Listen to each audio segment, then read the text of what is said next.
Om Sahana Bhavatu Sahano Bhunaktu Saha Vidyam Karavavahai Tejasvinavadhitamastu ma Vidvishavahai.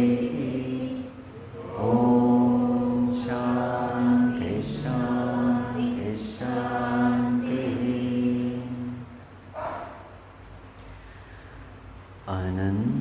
Anantarupa Anantanama. Anantarupa Anantanama. Adimula Narayana. Adimula Narayana. Anantarupa Anantanama. Anantarupa Anantanama. Adimula Narayana. Adimula Narayana. Anantashayana he Jagannatha. Anantashayana he Jagannatha. Kamalanayana he Madhava. Kamalanayana he Madhava. Anantashayana he Jagannatha. Anantashayana he Jagannatha. Kamalanayana he Madhava. Kamalanayana he Madhava. Karunasagara Kaliyanartana. Karunasagara Kaliyanartana. Karunasagara Kaliyanartana. Karunasagara Kaliyanartana. He Daya Sindhu Krishna. He Daya Sindhu Krishna. He Daya Sindhu. He Daya Sindhu. Anantarupa Anantanama. Anantarupa Anantanama. Adimula Narayana. Adimula Narayana. Vishwarupa Vishwadhara. Vishwarupa Vishwadhara. Vishveshwara he Narayana. Vishveshwara he Narayana. Vishwarupa Vishwadhara. Vishwarupa Vishwadhara. Vishveshwara he Narayana.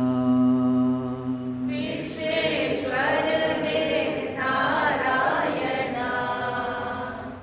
Bhavabhayaharana Dinodharana. Bhavabhayaharana Dinodharana. Bhavabhayaharana Dinodharana. Bhavabhayaharana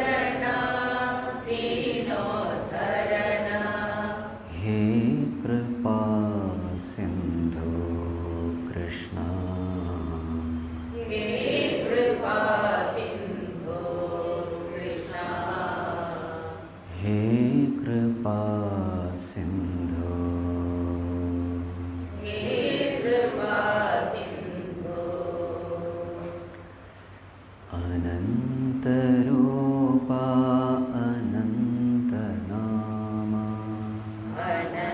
अनन्तरूपा अनन्तनामा आदिमूला Narayan Adimool Narayan आदिमूला Narayan Adimool Narayan आओ गुरुदेव दर्शन दीजो अब गुरुदेव दर्शन दीजो तुम हो जगत के धाता तुम हो जगत के दाता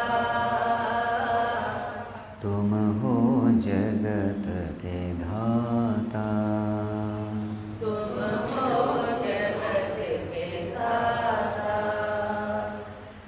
तुम ही हो ब्रह्मा तुम ही हो विष्णु तुम ही हो ब्रह्मा तुम ही हो विष्णु तुम ही हो शंकर रूपा तुम ही हो शंकर रूपा सृष्टि स्थिति लय स्वरूप तुम हो सृष्टि स्थिति लय स्वरूप तुम हो तुम हो अनादि रूपा तुम हो अनादि रूपा आओ गुरुदेव दर्शन दीजो अब गुरुदेव दर्शन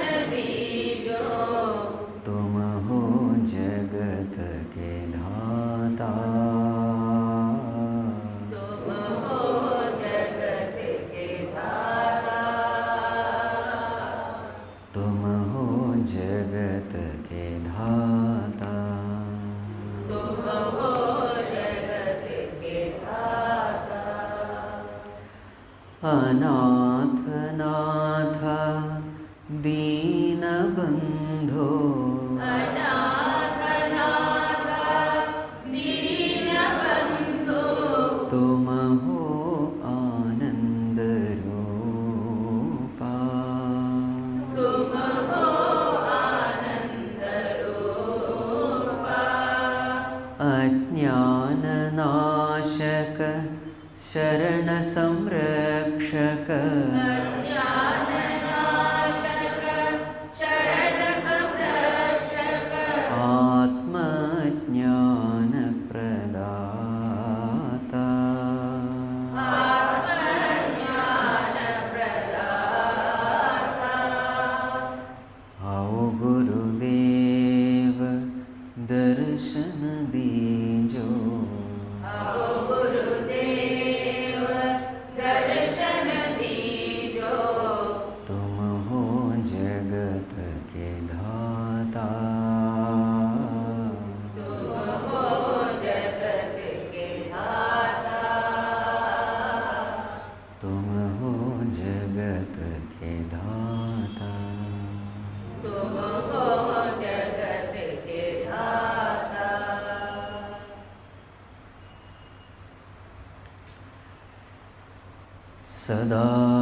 सदाशिवसमारम्भां शङ्कराचार्यमध्यमाम् अस्मदाचार्यपर्यन्तां वन्दे गुरुपरम्परां श्रुतिस्मृतिपुराणानाम् आलयं करुणालयं नमामि भगवत्पादं शङ्करं लोकशङ्करं शङ्करं शङ्कराचार्यं केशवं बादरायणं सूत्रभाष्यकृतौ वन्दे भगवन्तौ पुनः पुनः समस्तजनकल्याणे करुणामयं नमामि चिन्मयं देवं सद्गुरुं ब्रह्मविद्वरं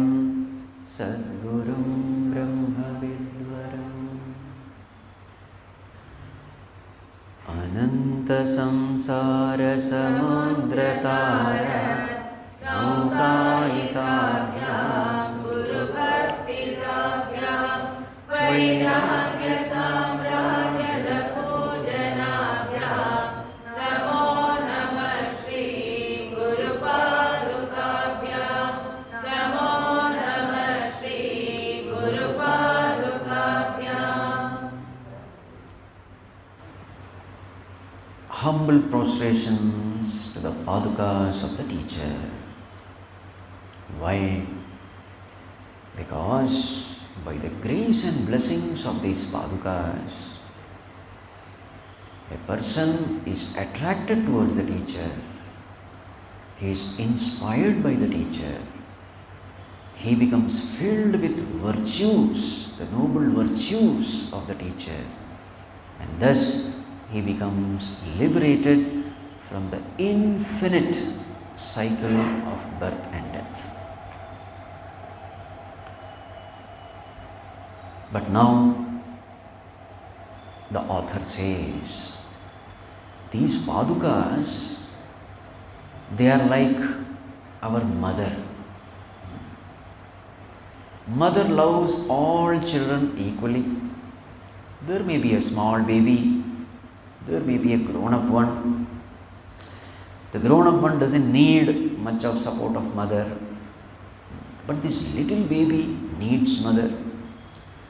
So mother's love is same for all, but depending upon the needs of the child, mother prepares different food for the child, isn't it?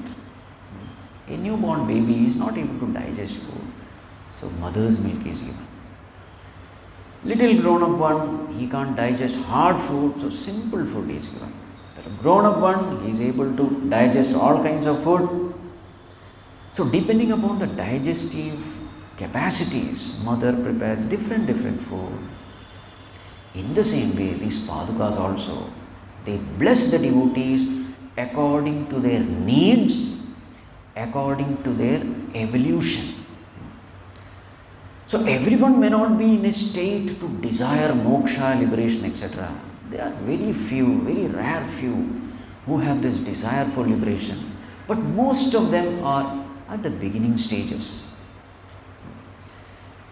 So therefore, these Pādukās, they bless the devotees with their worldly desires also. So what is the common understanding of an ordinary person, ignorant person? If my environment is conducive, I am happy. So he is there trying to improve the world around him. He is not able to understand that all the problems are created by my own confusion, my own ego, etc. He is not that evolved. He is not that matured. What does he experience in life? In life he experiences that when my desires are fulfilled, I am happy. So therefore, what does Bhagavan do? Guru or Pādukās, they are all one and the same. So Bhagavan fulfills their worldly desires. So therefore, you worship these Pādukās are capable of fulfilling your worldly desires also. So this is the content of the next verse. Now let us chant the next verse. Kavitva-vāraśi nishākarābhyāṁ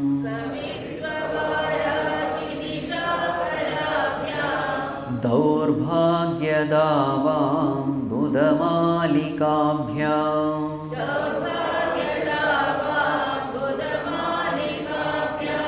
Dūrīkrtānamra vipattatebhyāṁ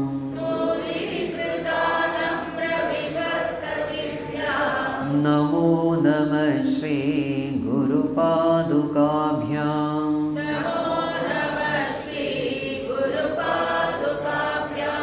Namo Namah Shri Gurupādukās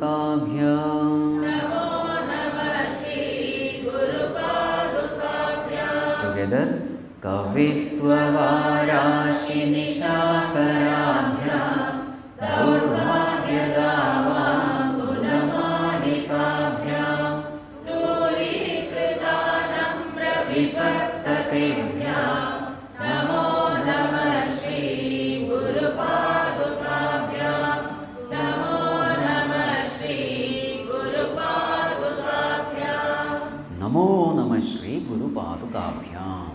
My prostrations again and again to these Gurupādukās. Who are they? Kavitva Vārashi Nishakarabhyām. These Pādukās are Nishakara. Nishakara means what? Kara means giver, maker. That's called Kara in Sanskrit. Dinakara. Dinakara means what? The maker of Dina, day. So who is he? The sun. The one who creates the day. Dinakara. Shankara means what? Sham means auspiciousness. The one who blesses us with auspiciousness. One who gives us auspicious. Shankara. Bhayankara. The one who creates fear in us. Bhayam. So in the same way, Nishakara. The one who makes Nisha. Nisha means night. The maker of night. The one which makes the night beautiful. Who is the one who makes the night beautiful? So the moon. So these Pādukās are like Nishakara, moon. Moon for what? Vārashi. Vārashi means ocean. Vari means water. Rashi means reservoir. So together it becomes Vārashi. A huge reservoir of water. Now which is the greatest reservoir of water? Ocean. So Vārashi means ocean. The one who is the moon. These Pādukās are like the moon for the ocean. Ocean of what? Kavitva. Kavitva means what? Who is a Kavi? Generally translated as poet. Kavi is a poet. But in Sanskrit, Kavi means a person who can think deep. So many meanings are there. A very creative person, a great philosopher, a thinker. They are all called as Kavi. So Kavitvam means what? That ability because of which a person becomes a Kavi is called Kavitvam. A creative person. What makes a creative person creative? It is a creativity, isn't it? So that creativity is called Kavitvam. So here we can see the talents and abilities of a person, because of which that person has become special, noted, prominent. That talents, that ability, that creativity. So it can be in any field. Music, arts. So Kavitva Vārashi Nishakarabhyam means what? These Pādukās act like the moon for the ocean of Kavitva, the creativity. Now what is the relationship between moon and the ocean? So whenever the moon comes, there is a high tide in ocean. Yes or no? High tide. There is a swelling in water. There is an upsurge in water. The oceanic water just rises. Especially on the seashore, etc. You can clearly see the difference. The high tide, the water enters. Low tide, it goes away. So in the presence of the moon, the ocean swells. So in the same way, these Pādukās are such. They become the moon for the ocean of creativity. Means what? As devotion for Guru arises in the heart, all our creativity also swells up like the water in the ocean. Are you able to understand? It swells up. You become more creative. Your thinking becomes deep, vast, clear. Your creative abilities explode. Kavitvavarashi nishakarabhyam. Then what? Daurbhagya davambuda malikabhyam. These Pādukās are such. They act as malika, a series of, just like a garland, mala, malika, a series of malika, series of what? Ambudam. Ambuda means what?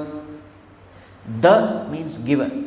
Ambu means water. So giver of water.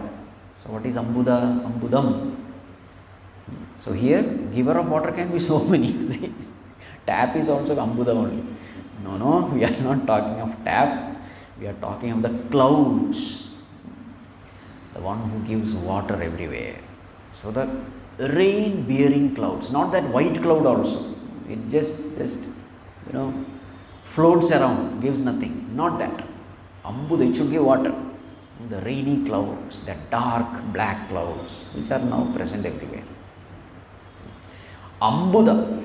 So Ambuda Malikabhya means what? Series of these clouds, group of clouds, cluster of clouds. Clouds, Daurbhagya Dava Ambuda. The clouds for Dava. Davaha means forest fire. Forest fire is called Dava. Forest fire of what? Daurbhagya Dava. Daurbhagya means misfortune. Opposite of Saubhagya. Not fortune, misfortune. So there is a forest fire of misfortune which is burning away the forest. These Pādukās act as the cluster of rain-bearing clouds. So what happens when there is a forest fire and these clouds come and pour out heavily? All that fire is gone, isn't it? And the forest is saved. In the same way, when we are stuck with this misfortune, this forest fire of misfortune, this Guru Bhakti acts as the rain-bearing clouds, putting an end to all miseries. Then Durikritanamra vipattatibhyam. Vipattati. Tatihi means series of.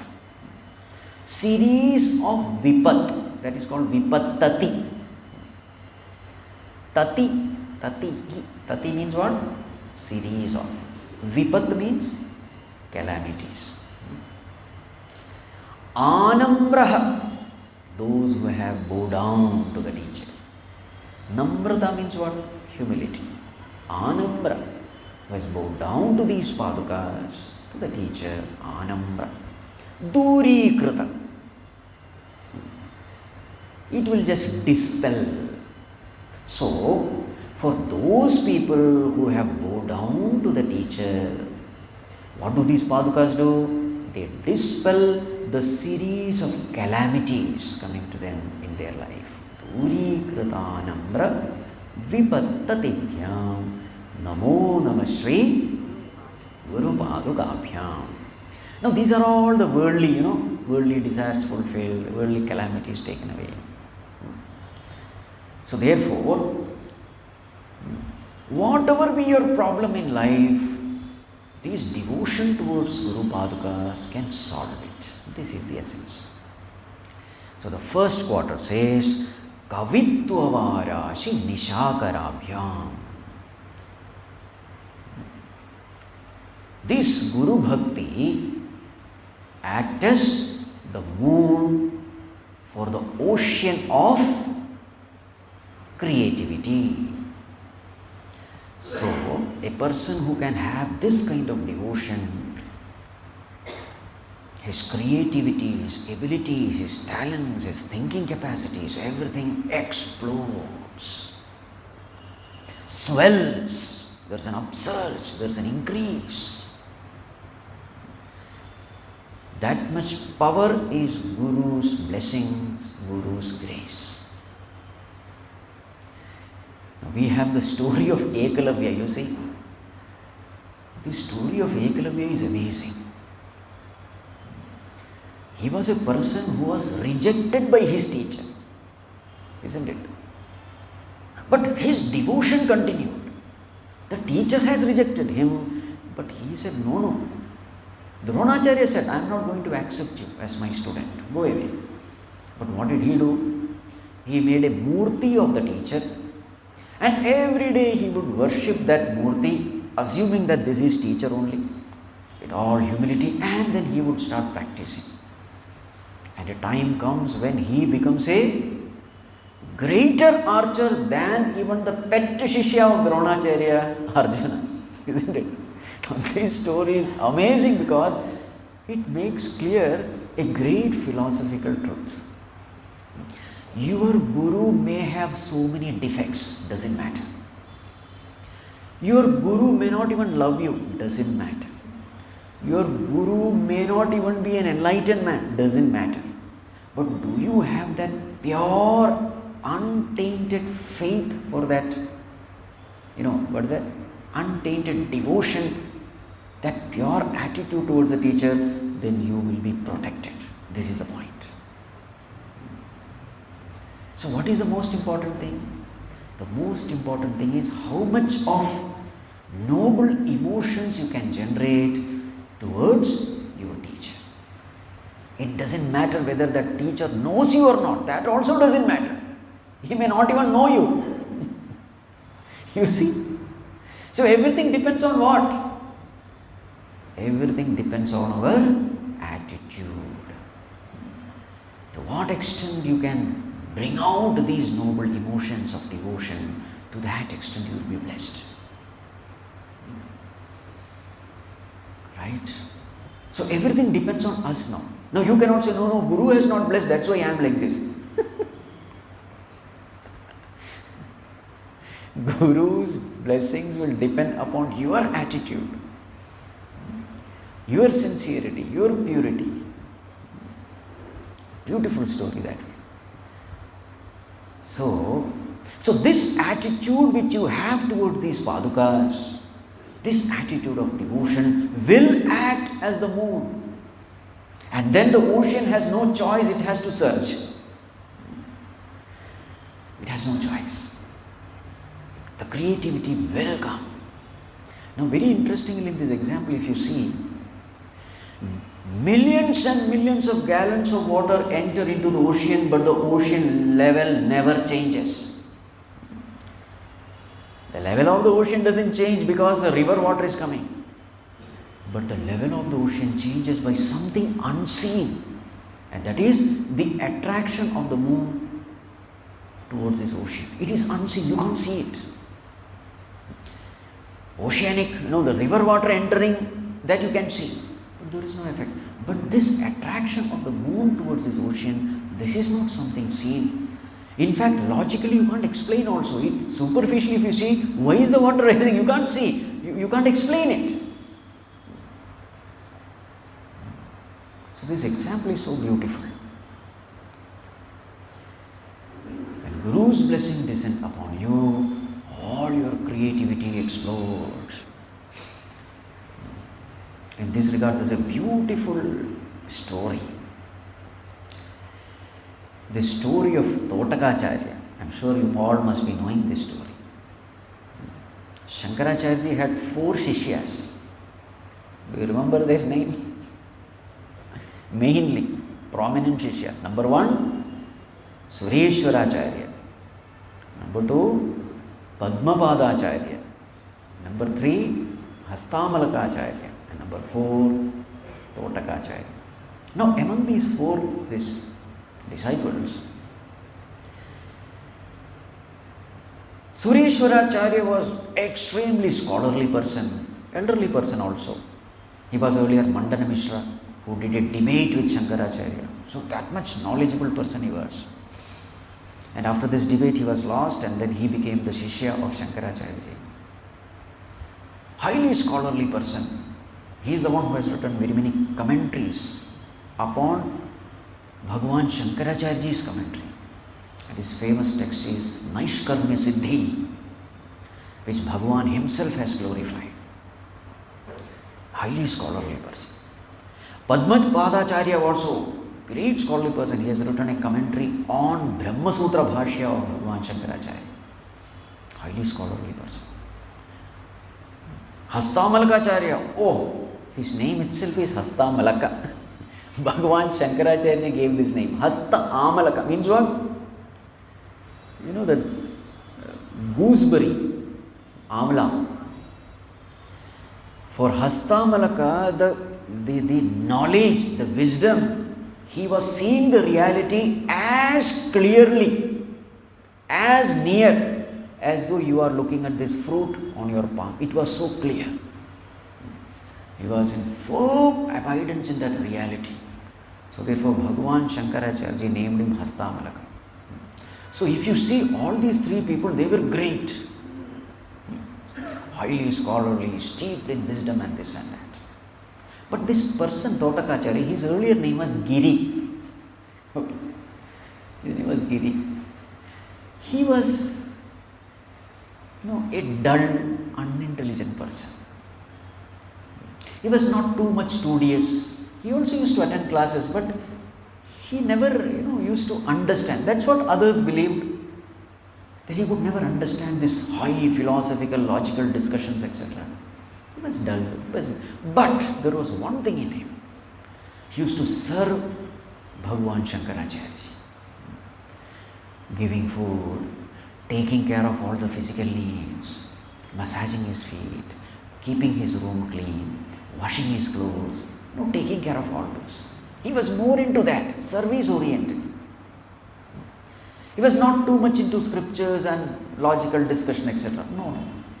So, the other three thought that this person is a dull person, unintelligent person. So, this was the general opinion of others. But Giri was serving the teacher with a lot of purity of heart, lot of devotion, lot of humility. So one day what happened? The class was going to start. Bhagavan had come. The three were there. Sureshwaracharya, Hastamalaka and Padmapadacharya. This Giri had not yet come. So they were waiting for him. There was a little delay. They waited. Now, what was Giri doing at that time? He was washing his teacher's clothes. He got a little bit delayed. So when this, Bhagavan was waiting, so then Padmapadacharya ji just, he became little impatient. He said, "Oh Guru, why should we wait for him? He is coming to the class or not coming to the class anyway doesn't make any difference." Because he doesn't understand anything. He is just like a wall. Whether that wall is there or not, it doesn't make any difference. So Bhagavan, please continue the class. Let us not waste time. At that time, Bhagavan, he is Antaryami. He understood that there is a slight arrogance, a slight pride in the minds of these disciples. He understood. Generally it happens when you enter into too much of philosophical discussions and logical, you tend to think that I know everything. You tend to show off also. It's a common mistake made by all scholars. The moment I learn some scriptures here and there, little bit understanding, then I want to show it off. And somewhere I feel that I know everything. And they generally look down upon those who are too much into service, who are too much into seva, who are not too much into these discussions, etc., they generally tend to look down upon the fellow. He is not able to understand. You see, it is a mistake commonly done. Commonly it happens in all seekers. Somewhere we look down upon those who are not too much into these spiritual discussions. So Bhagavan understood this, that somewhere they are making this mistake. They are looking down upon service. They are looking down upon these virtues of humility and surrender. Bhagavan understood. So he has to, he's a guru, he has to correct his disciples. So what does he do? And by the time this poor Giri, he came running after washing clothes, etc. Bhagavan just looked at him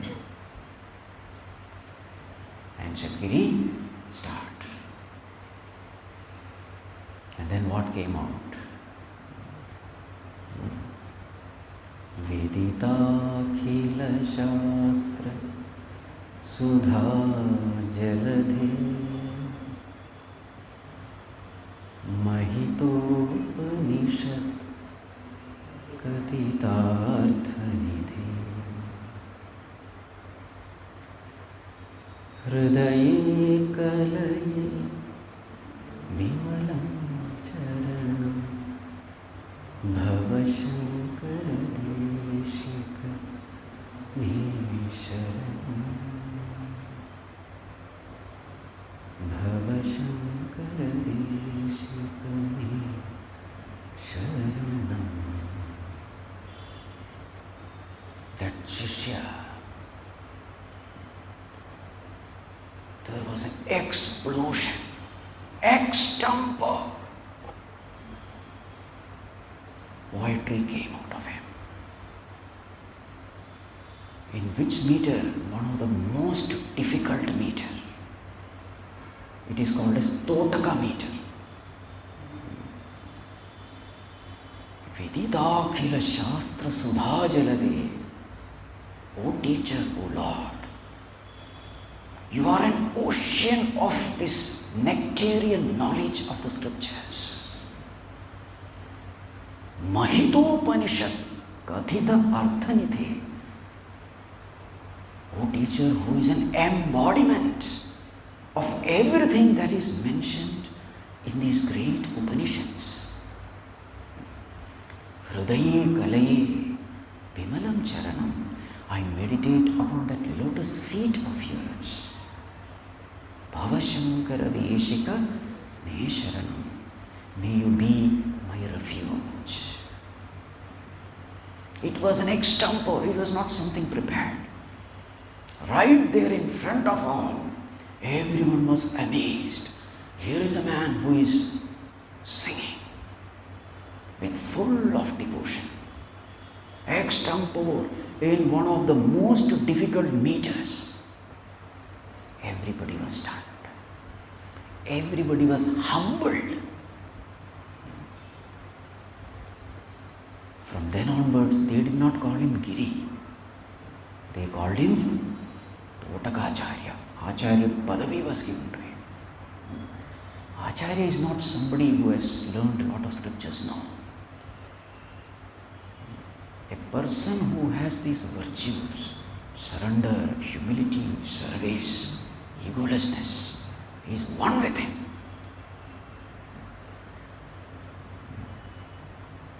So this is the famous Kavitvavara Shadishakarabhya. Each and every word, it's perfect. It's not an exaggeration. There are so many such stories. Sant Jnaneshwar Maharaj, he was having a debate with these Brahmanas, full of arrogance. We have studied the scriptures, we are the people of high caste, nobody is equal to us. Shastrartha was going on. Sant Jnaneshwar Maharaj said that Lord is residing as pure consciousness in everything, sentient or insentient. So one Brahmana laughed. Said, oh, is it so? So there was one Okay.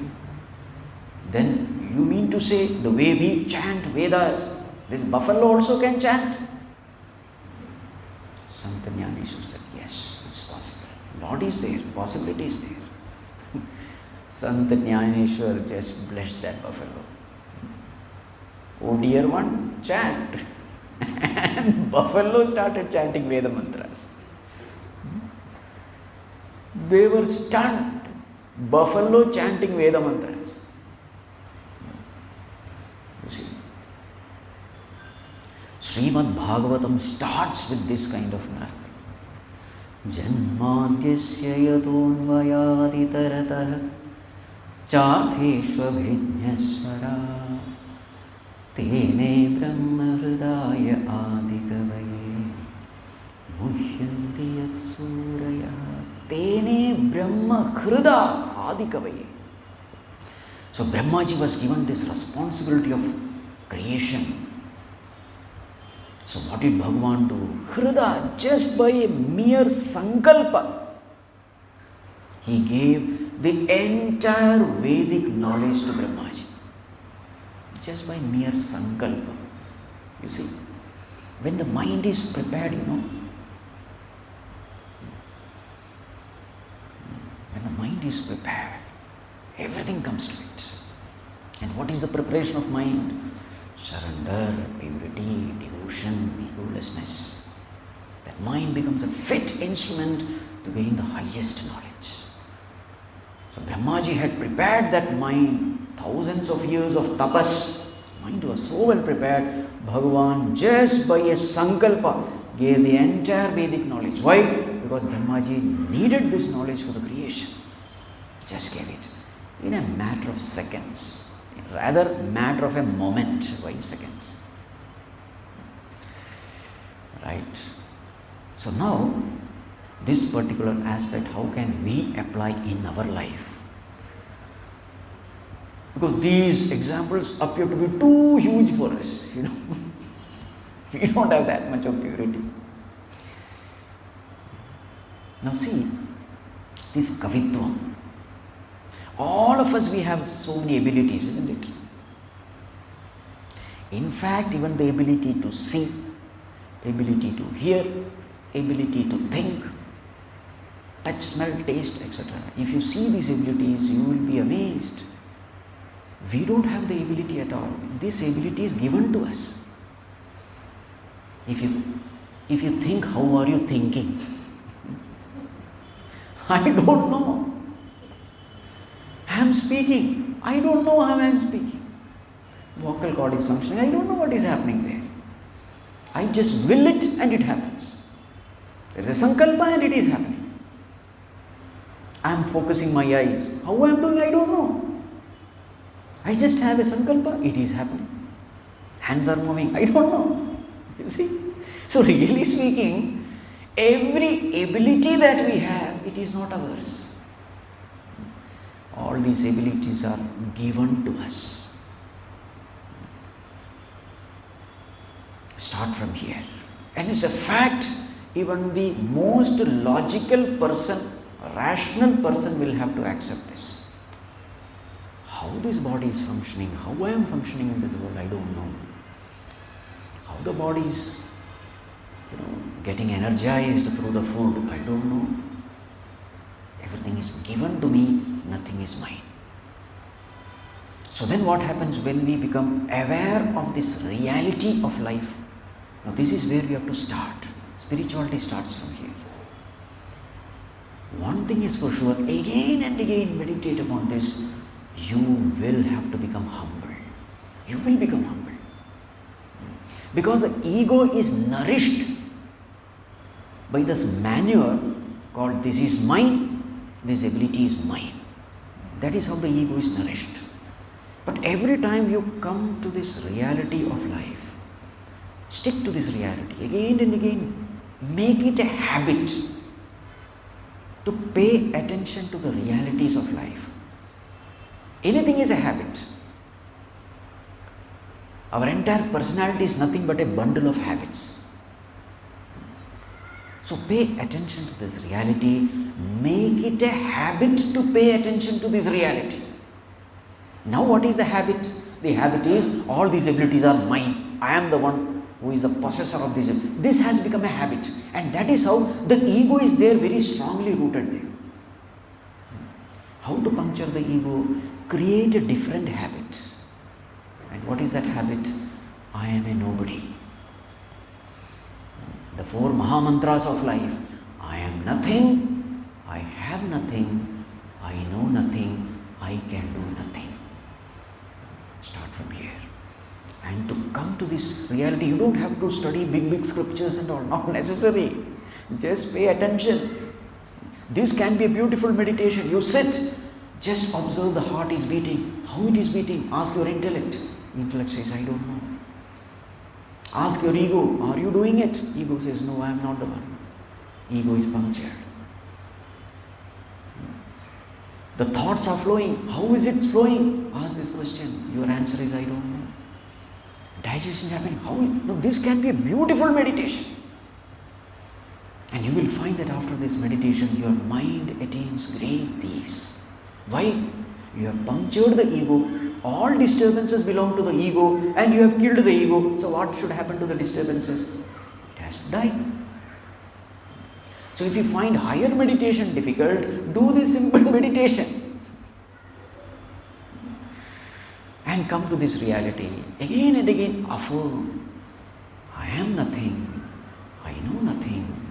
I can do nothing. I have nothing. Right? So number 1, humility.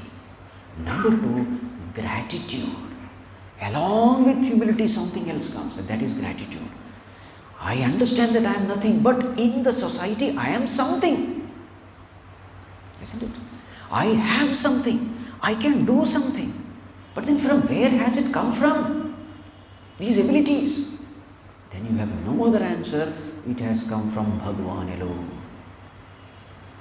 So then you say, Bhagavan, thank you very much. This is called gratitude. So humility, gratitude. Humility, gratitude. This must be the rock foundation of spirituality. Start from here.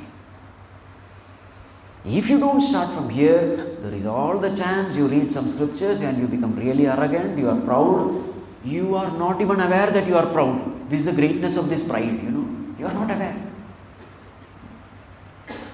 Only the Guru can detect the pride in the seeker. The seeker thinks, I am really progressing. Actually, he is not. Just like we have seen this example of the Āchārya. Bhagavan Shankaracharya understood. The disciples could not understand, though they were highly evolved. You see. So this is what happens to us also. Again and again we have to stick to this ground. Be grounded. And to ground oneself to the reality, humility, gratitude. And now you will always find it can be your direct experience. Whenever you approach a problem with a prayerful attitude, with a heart filled with devotion, with a prayerful attitude, when you approach a problem, you will be amazed. Your thinking ability becomes tremendously deep. Now see, this brain, it sometimes works like a nose. Sometimes there is nose block, isn't it? You are not even able to breathe properly. Then you take some Vicks inhaler and then suddenly cluck, everything is clear, isn't it? Same thing happens with brain also. The only thing is we are not able to clearly see it. The same thing happens. The entire 14th chapter talks about that. Sattvat sanjayate jnanam, it is said there. When your mind is extremely sattvic, your brain is at its best. Your mind, your intellect is at its best. You are able to think deep. You are able to think clearly. There cannot be any confusion, delusion. You are so clear. When does it happen? When the heart is filled with devotion. But suppose the heart is filled with pride, you will see just the opposite. it gets clogged. You are blabbering all nonsense. Later on you come to know, I don't know what all I said. I shouldn't have told. Later you say. You see, so therefore whenever you want to think over a problem, some problem is troubling you, what should you do? First let the moon come. The first step is not thinking on the problem. The first step is preparing the mind. And how to prepare the mind? Invoking the grace of God, invoking the grace of Guru. So what happens when you invoke the grace? You can clearly feel that grace is there. It is not something which is, you can't experience it. No, it is not. You know it. Grace is there. The mind becomes so clear. There is the emotion of devotion. All the noble emotions, you can feel it. Then you know Bhagavan's grace is there. And you know He is with me. He is guiding me. And you know He will give me ideas. He will give me knowledge. The right understanding. Clarity He will give. You know it. How you know it? You know it. There is no logic for it. You know it. Just like I know that I can move my hand. How? I don't know. But I know I can move. In the same way, I know God's grace is there. It's an intuitive experience. Right? So that is why when we start a class, all these study classes, what is the first thing we do? Prayer. It is not a waste of time. It is preparing the mind. In fact, even those people who fight, wrestling, etc., first thing is they pray. Dance, the first thing is they pray. Everywhere you see, the first thing is prayer. Unfortunately, this prayer is not there in our universities and colleges. I don't want to spoil my mood. At least our children, we must teach this. What happens when you pray? The fellow may not be interested in spirituality. Doesn't matter. But is he interested in marks? Yes. Isn't it? He is studying. He is interested in marks. So how should you bring that fellow into the spiritual line? This is the way. Do you want more marks? Yes. So then your mind has to be prepared? Yes. Preparing the mind in short for the exam. How do you prepare the mind? Memory should be sharp. Concentration should be there. Isn't it? You are understanding all these things. This is nothing but preparing the mind. So how to do it? Pray. So when you write the exam, when you study, first few minutes, prepare your mind. Pray. Again when you write the exam, last half an hour, don't study anything. What is generally these youngsters, what do? If 10 o'clock is the exam, up to 9:59, rather 10.01, they study only. Foolishness, they don't know anything. And we parents are also equally foolish. We have nothing to guide them also. Last half an hour, don't study. What is the thing you have to do? Last half an hour is prayer. Sit quietly, sit in silence, tune to the Lord, the source of infinite knowledge, the creator of your mind, the creator of your body and intellect. Tune yourself, quieten the mind. It is something like sharpening the axe before cutting the tree. Cutting the tree is not the first step. Sharpening the axe is the first step. This prayer is like that. Right? So if we can do this, then what will happen? Kavitvavara shinishakarabhyam will happen. There is a talent which you have. There is a general talent. But it's like water is already there. It is not that moon is creating water. A dry land, moon cannot do anything. Water is already there. The present water rises to higher level, isn't it? In the same way, whatever knowledge you have, intelligence you have, it increases further. It enhances your abilities, your talents. So not only for studies, whatever profession you are in, do this. Now this is a very practical example. Right? It is something which we can practice in our daily life. and you will see the result also. In fact, Bhagavan will show you the result. You will see, without praying, this was the condition. With praying, see. Because poor Bhagavan is like our father and mother, He is waiting for an opportunity to make us turn towards Him.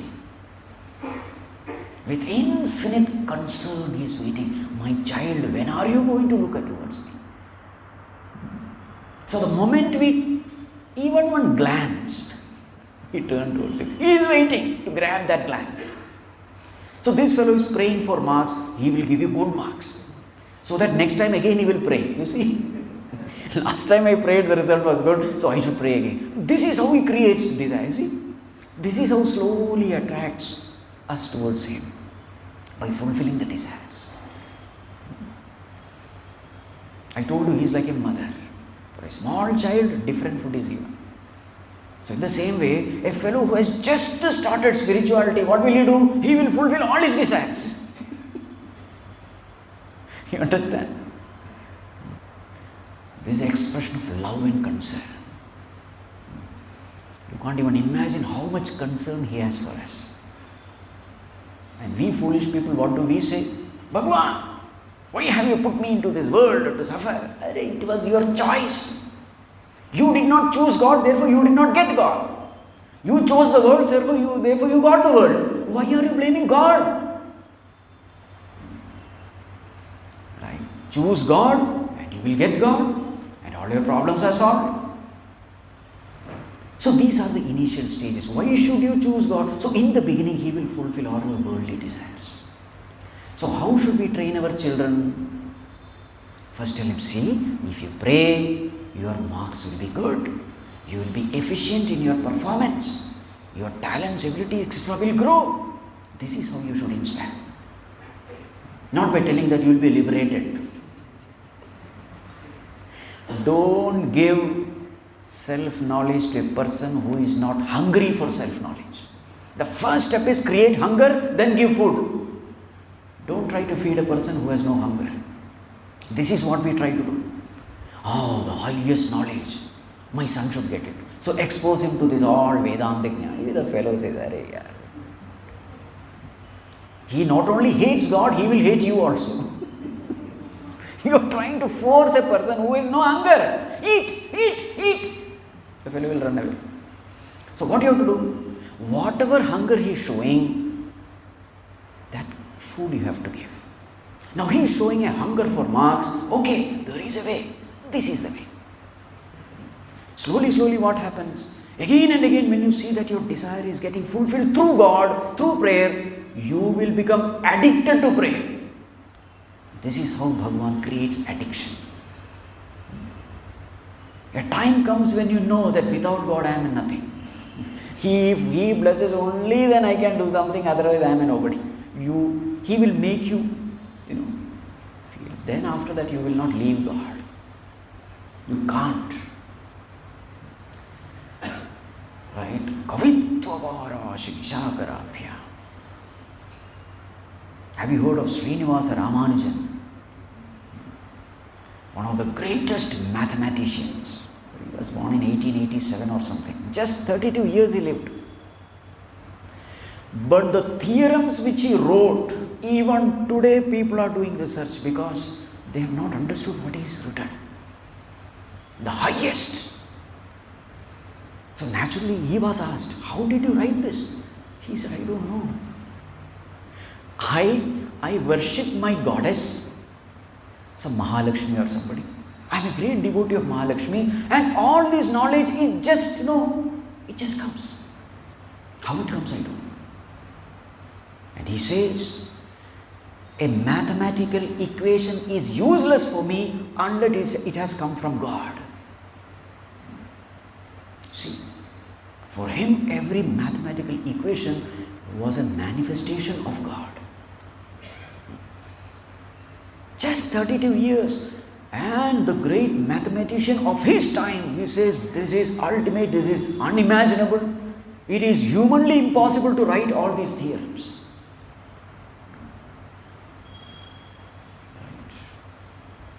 Very many could not even understand. That high he was.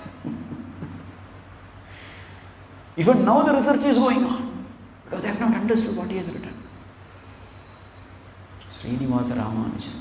How many such masters in how many fields? How many fields? Kavitvavarashi Shakarabhyam. Okay, let us move forward now. Now, is this practical or not?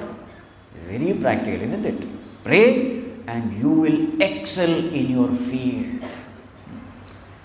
Let God be your friend, your guide, your inspiration. It is possible. Kavitvavarashi Nishakarabhyam Daurbhagya Davam Buddha Malikabhyam. Daurbhagya means misfortune. There is a term called luck in English. What is luck? How will you define luck? Luck is something, I am so lucky. Means what? You did not put forth effort, but you got wonderful result. This is a definition of luck.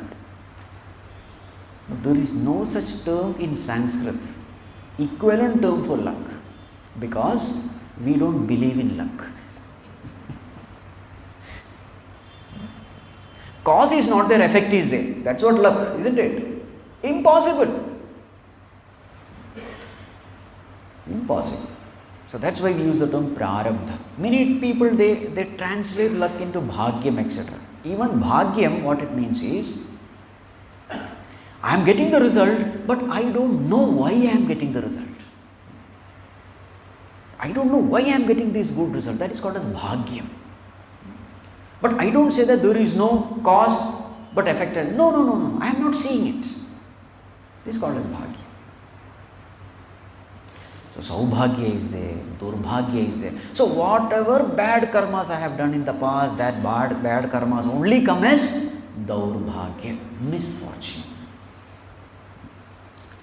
There is a relation between karma and karma phala, and it is always there. So when durbhagya comes, daurbhagya comes, we suffer. Now the question is, can we overcome this bad prarabdha which gives us suffering? So here it is said, definitely yes. So this fire is just burning the forest. Is it humanly possible to put off this fire? Recently in Australia they had this forest fire, They tried everything, nothing worked. When the forest fire comes, you are putting water with helicopter and aeroplane, etc. Nothing works. It's humanly impossible to put off forest fire. But then suppose a cloud gathers and there is a heavy rain, gone, isn't it? What it means is, we must have done some bad karma because of which we are suffering. But if you can invoke the grace of the Lord, whatever be the kind of karma, it can be wiped off. Who is the best example? Markandeya. He was supposed to live how many years? 16 years. It was finalized. It was a very strong prarabdha. He is going to die after. But what did Markandeya do? He started worshipping the Lord Shiva. Yamaraj comes also. That is called as prarabdha. Yamaraj is not a person coming there. It's prarabdha. But then he was holding on to Shivalinga. Right. And he was saved. The effect of the past, the momentum of the past, plus efforts in the present will determine the happenings in the future. This is the law. The momentum of the past plus the effort in the present equal to happenings in the future. If you are not putting forth any effort, so the momentum of the past will determine the happenings of the future. That's why all the astrologers are able to predict this fellow is going to be like this. Generally, we don't put forth effort. So easily you can predict. But suppose you are putting forth effort. And which is the greatest effort? The greatest effort is invoking the grace of God. Greatest effort. You are saying, Bhagavan, come and save me. Now infinite Bhagavan is coming to save you. That is the best effort, isn't it? Now instead of calling Bhagavan, you are putting your limited VMI, how much effort will you put? Isn't it? It's like JCB. The fellow is only operating some gears. But what is happening outside? JCB is equal to 100 people. In 1 hour, the whole hill is gone. Yes or no? It's amazing. Few buttons you control and monstrous machines are doing so many things. In the same way, what is the button which you have? Infinite Bhagavan is ready to help you. The button is the button of prayer. You see, invoke His grace. Bhagavan, help me. Please come to my rescue. I am helpless. You see, the moment you surrender, Bhagavan comes. And when He comes, it is like that cloud. Forest fire, impossible to put off. Few shower, gone, finished. Isn't it? But unfortunately, we don't know these techniques. And therefore we suffer. And then we blame God also. There is a way. So what will Bhagavan do?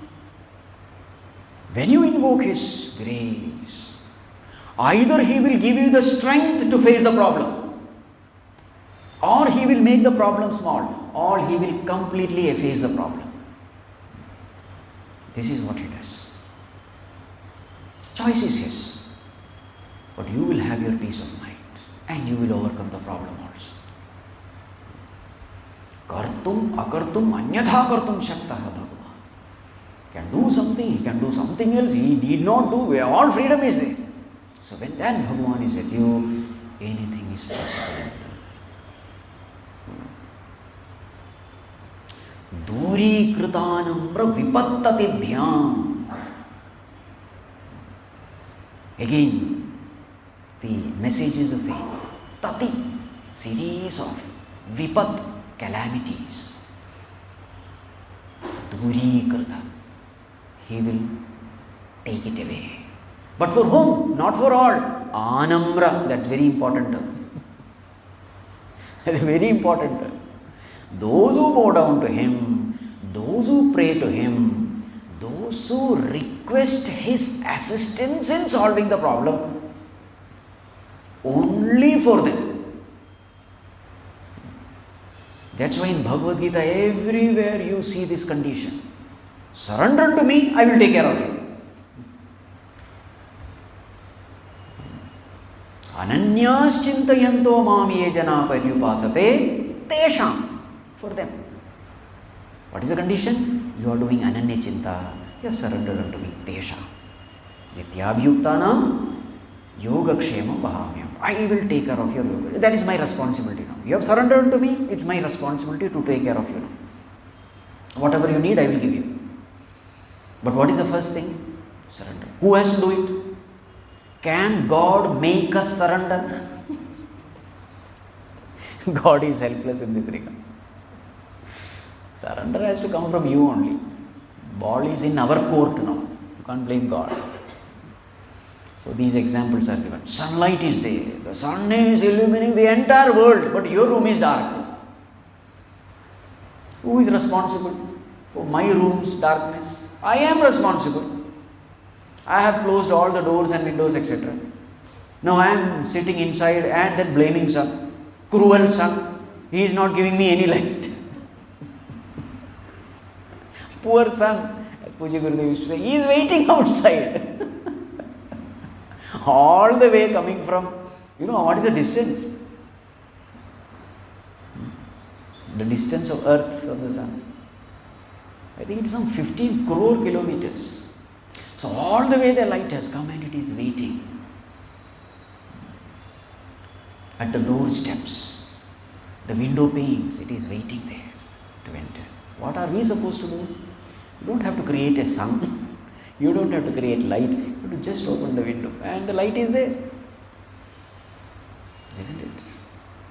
So easily we can put an end to our misery, provided we become anamra. Go down, surrender. See, the power of surrender is the greatest power. An egoistic person thinks surrender means weakness. He will not surrender. He will hold his chest high and say, no, I am not. Idiot. You don't know what you are going to get with surrender. He thinks surrendering is a vice. You see, ego is very dangerous. The wrong thing it will prove you right, right thing it will prove wrong. When you surrender, the omniscient, omnipotent, omnipresent Lord is there as your servant to serve you. What is that you need? Confidence, courage, strength, health, wealth, peace, solace. You name it and He will give you.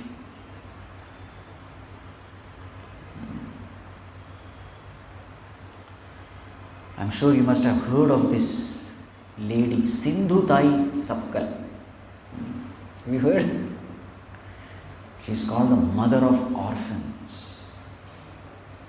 Her story is amazing and so touching. She was born somewhere in 1948. And because of girl child, the parents named her Chindi. The torn, useless cloth is called Chindi in Maharashtra. Chindi. They were not happy with her. Girl child and all that. She grew up not educated. When she was 10, she was married off to a person who was 20 years elder to her. So that fellow his name was Srihari Sapkal.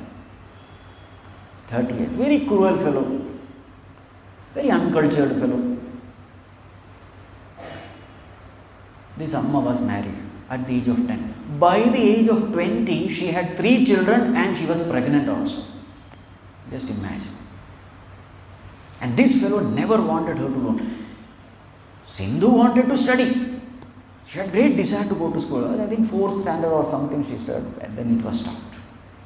Household work. 3 children, already 9 months pregnant. And this fellow never wanted her to study. Because he was illiterate. So he did not want his wife to, get education, etc. So whenever he would see her reading some paper, immediately he would just tear and burn and all that. So in her own words, he treated him like slippers. That was the kind of husband she had. So one day what happened? There was one mafia type person who was exploiting all these villages. So she went and complained to the district collector, and the order from collector came and this fellow was stopped. This fellow became very angry. He said, I will ruin your life. He went to her husband and said, you know the child in her stomach? It is my child. You don't know. She is sleeping with very many people. You are a fool. You are the only one who doesn't know. Just told a lie.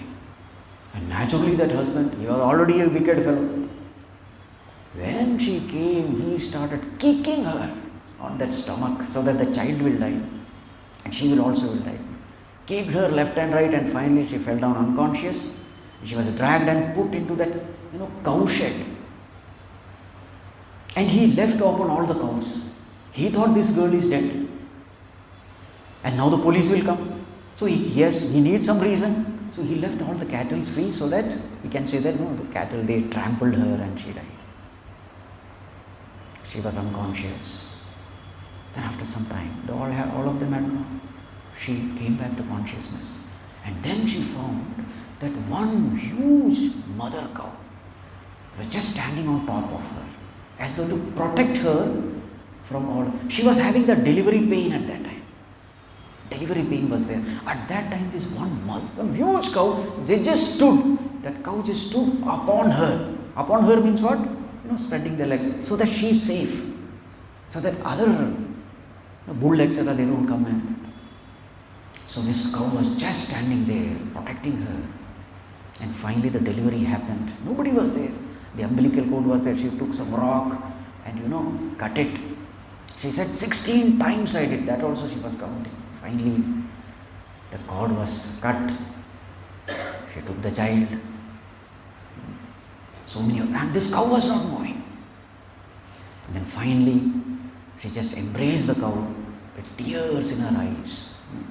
She felt that Bhagavan himself was protecting her. Then she went to her mother's place.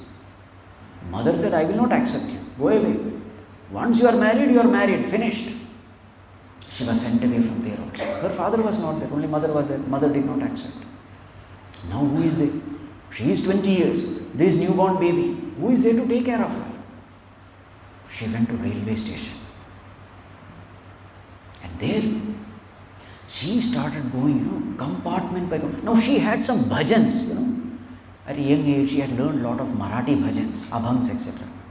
So she would go compartment to compartment with this torn dress. And she would sing with full of feelings for Lord. Please give me something. At least my child, for me, give something. Even if it is stale food, it's okay. Please give me something. She would beg. And thus she would fill her stomach. And then she found that in the railway station there are so many others. Homeless ones, orphans, mentally retarded, all old people, sick people, they were all there. So whatever she used to get, she would start distributing. And in the night, she would never remain there because she was young. So she was afraid she would be molested. So in the night, she would go to a cremation ground nearby. In the cremation ground, because cremation ground is one thing where people are all scared, of ghosts, etc. So there she would find solace. Nobody used to come there. And another good thing is, when they do this kriya karma, etc. of the dead, they have some wheat flour, etc., rice balls and all that. So that becomes her food also. So she would cook that food in the very same fire in that dead body is burning. She would cook and she would eat. And little cloth or whatever the piece of cloth was there given for the departed, she would use it for her dress. So night she would spend in cremation ground, morning she would go begging. So one day she was so miserable. She said, what kind of existence is this? It is better to die. I don't want my child to live like this. So she went, and in that state of depression, she took that child, and there was this railway track, a lonely place. She just laid there. Let the train come and crush both of us, that is better. That was the time when she heard somebody crying. It was a lonely place. So when somebody was crying, she could not. She said, let me see. So the one old man was there, hungry, thirsty. He was having high fever also. He was asking for water. So immediately she got some water, got some food also. And looking at him, as though Bhagavan himself, that voice of God came. Sindhu, there are so many people dying like this. So therefore you must live to prevent such people from dying. She felt that this voice of this person was voice of God. She felt like that. You see how Bhagavan is intuitively guiding us. So she could not, commit suicide. She felt, no, I am needed. Maybe there are so many people who I may be useful to them. Again, after 1 or 2 days, again she entered into depression state. What is the use? I have nobody. What help can I do? So she was sitting under a tree, and suddenly her attention went upon a branch. It was a broken branch, and this broken branch was giving shade to her. So suddenly this thing, see, even though that branch is broken, some woodcutter had cut it and left half cut. Even though that branch is broken, it is able to give me shade. So in the same way, though I am broken, I have nothing, maybe my life can bless somebody. So that again inspired her. So then she decided this as her mission. Beg food, beg more food, and then distribute to all those people who are there. She took that as the mission, and she was serving everyone. So naturally there were people who were watching this. This one lady, then she became the mother of orphans. She was given this name. And so naturally help started coming. An orphanage was set for all these people. And now she mentions a very touching story there. She loved bhajans. So whenever some bhajans used to happen at some house, she would just run and go there. So bhajan would be there one after another. She would say, "Can I sing one bhajan? Can I sing?" These boys, no, keep quiet. All torn clothes and beggarly women. Who will give chance? But every time the bhajan would end, she would say, "Please, can I sing one? Can I sing one?" So then say, "Okay, fine, you sing." So one chance. And she would pour out all those bhajans of this Maharaj. They are all very soul-touching bhajans. And they would all be moved to tears. And they would give her good food. She would pack all the chapatis extra also. She would eat properly and extra food will be packed. And she would never stay in one place for more than 2 days. Why? Because she was young. She knew that somebody will follow me and then it will be a problem. So one day, the next day, so the whole bhajan will get over and she would spend some night and the next day she would go. So next day at 7 o'clock in the evening, she was waiting to catch a bus. So bus came. It was almost like the last bus or something. So people were in a rush to go. This bus came. She entered the bus. And she was a beggarly woman with all torn dress and all. The conductor said, "Get out." She said, "Why should I get out? I have money. I don't want any free ride. I have money. I am ready to buy the ticket." No. We don't want your money. You get out. And she was fighting. She was also, why should I get out? And this argument was going on. At that time, suddenly an old man, a poor man, with torn clothes, etc., very poor. His chappal was also all torn. They said, "Amma, are you the one who sang bhajan yesterday night?" Yes. So this person was with a lot of respect. He was talking to her. She felt, for the first time in my life, I saw somebody respecting me so much. "Amma, I would like to just buy one tea for you. Just for my satisfaction. I just want to give one glass of tea. Will you please come down?" So the way he was telling, with so much of love, she could not, say no. She said, "Okay." She just got down from the bus and just walked a few steps and a thundering noise. Lightning had struck that bus. She just stepped some few steps away. One lightning and all those present in that bus, they were burnt into ashes, including the driver, all those people who were fighting. She was stunned. Only she was saved. And she started searching this old man. Where is he? He was nowhere to be found. She says, "Even today I don't know where he is. I have never seen him. He asked me to get down for that tea. He was not seen." That day she decided. She told herself, "Sindhu, from today onwards you are dead. Now you will live. This life belongs to God. Now this life is only to serve others.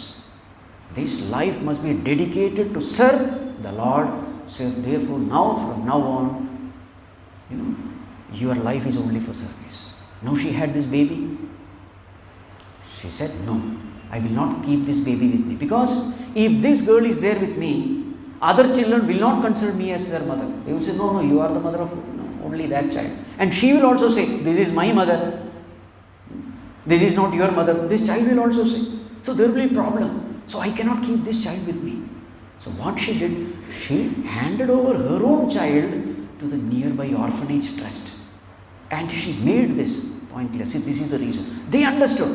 They said, "No problem, she can stay here." So she gave her own child to the orphanage and embraced all her other children.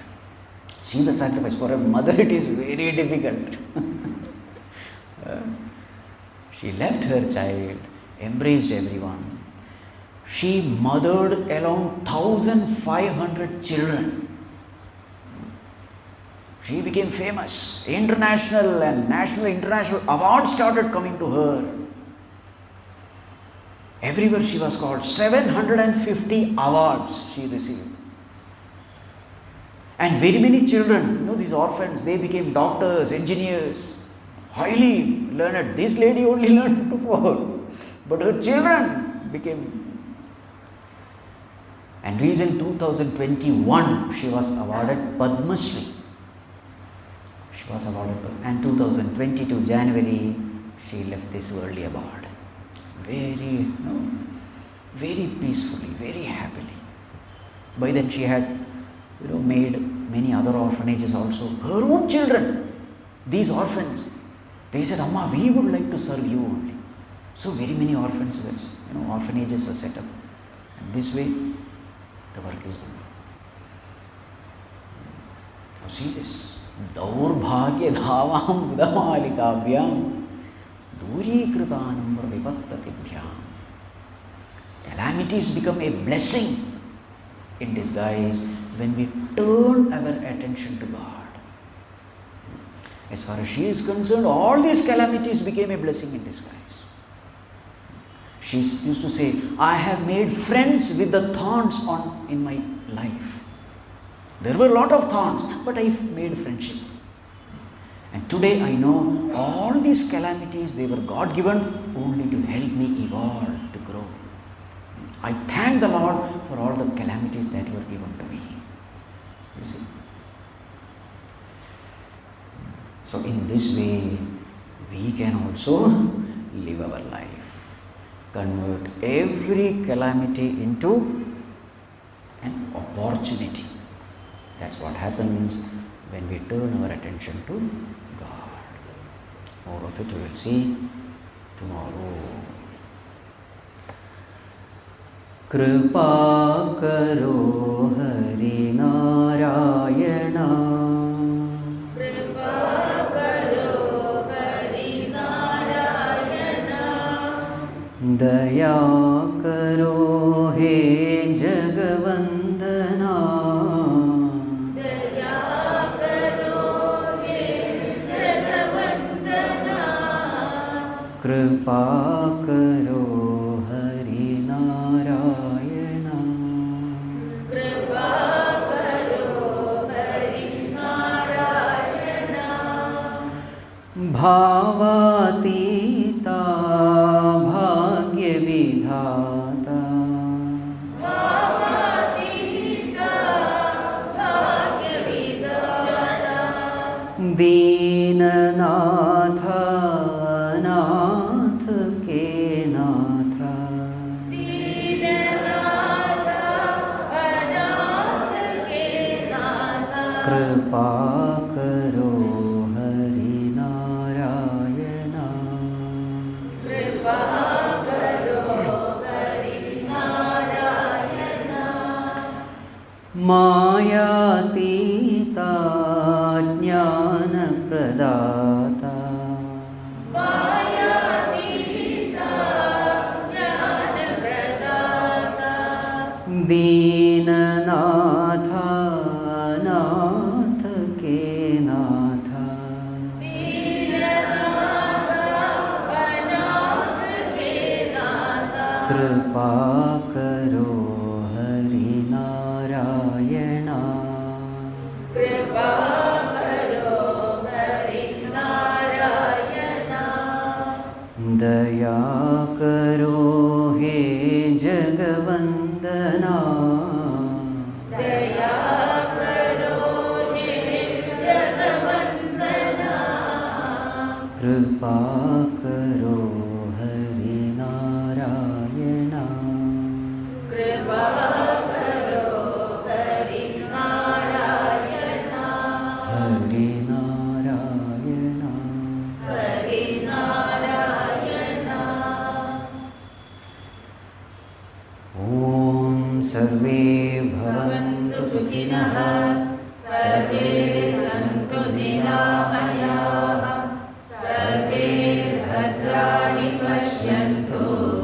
Ma kaśyid durprabhat bhavet. Asatu